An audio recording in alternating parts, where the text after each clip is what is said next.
This is Chief Bob Chamberlain, elected Chief Councillor of the Aquaculture First Nation, Guilford Island.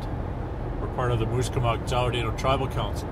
Many of you know our territory as the Broughton Archipelago, and we're fairly well known, I guess, for our struggle against the aquaculture industry, more specifically the fish farms that are found in our territories. Now, I've worked for a number of years in a number of different capacities with the provincial and the federal government, and as well as with the First Nation Fisheries Council.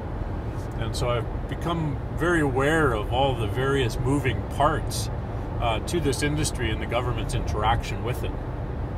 And I feel that as First Nation leadership that we need to have a broader understanding of all the moving parts that are going on.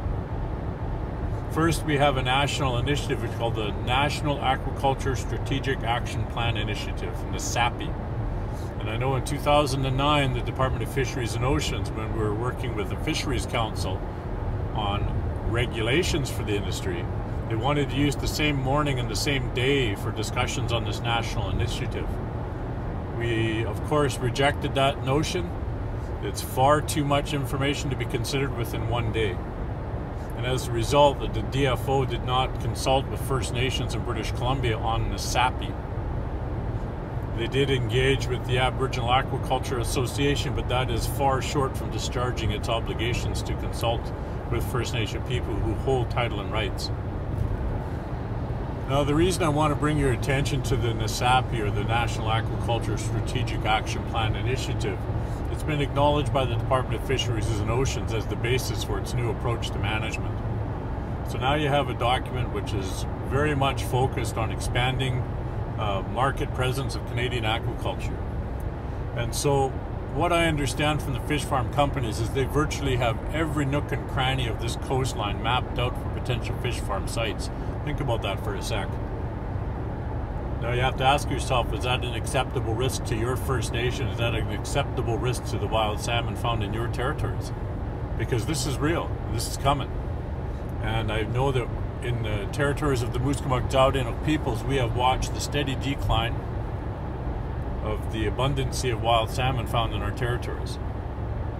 And so when the government is able to sidestep its obligations and its duty to consult with First Nations on something like NASAPI, and are able to embrace or have an industry association that just happens to be Aboriginal, have them be the consulting body, that is completely unacceptable.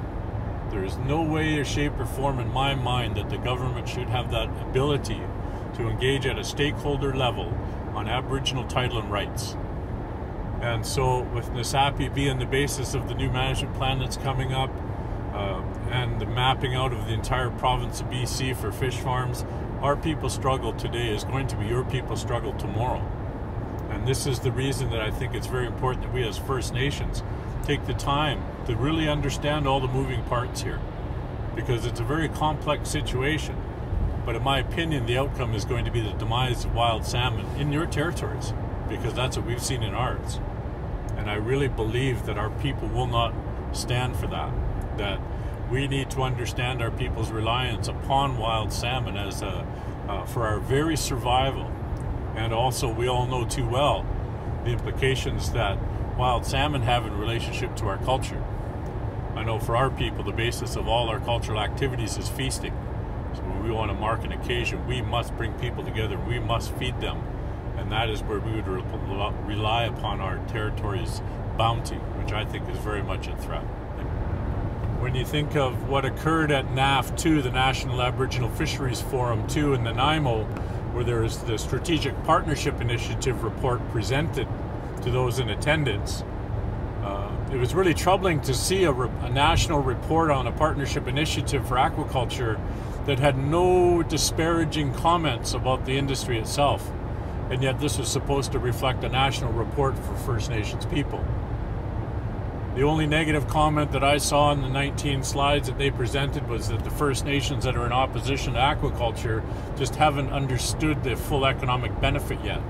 Of course, I completely reject that notion, where our concerns are not about a misunderstanding of economic opportunity, but a greater want for a sustainable environment for our peoples within our traditional territories. Now, the reason I want to bring this all to your attention is to understand that in Nasapi there is a 5 or a 10% annual growth projection found within this national report. So when you turn to British Columbia and you start to wonder where are they going to get this 5 and 10% annual growth, I believe the answer is found within the expansion of the open net cage fish farms that are underway right now with the Department of Fisheries and Oceans in the territories of the Musqueam-Zaudeno.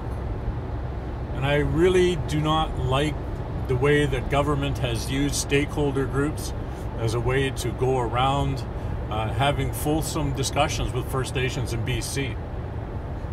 And I think of the voice that's necessary now, the voice of First Nation leadership standing up for wild salmon. Because it is my opinion, and I truly believe this, that the open net cage fish farms represent the greatest threat to wild salmon across the province. And I want this message to be a calling for First Nation leadership to respond to the First Nation Wild Salmon Alliance and join us in locking arms with no apologies to look after wild salmon. Gaelic Isla.